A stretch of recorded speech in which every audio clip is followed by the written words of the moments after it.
ஒரு மனுஷன் தேவ சமூகத்தில் காத்திருந்து காத்திருந்து காத்திருந்து நன்மையை பெற்றுக்கொள்ளுகிறான் என்றால் அவன் பலப்படுத்தப்படுவான்.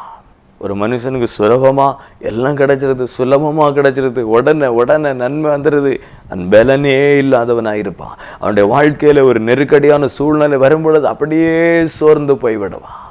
பலப்படுகிறவன் யுத்த வீரனாயிருப்பான். பலப்படுகிறவன் சாத்தானுக்கு சவால் விடுகிறவனாயிருப்பான். பலப்படுகிற ஒரு மனுஷன் காத்திருந்து காத்திருந்து தேவ சமூகத்தில் அழுது அழுது புலம்பி காத்திருந்து பலப்பட்ட ஒருவன் தான், பலப்பட்ட ஒருத்தி தான் இன்னொரு நபரை பலப்படுத்த முடியும்.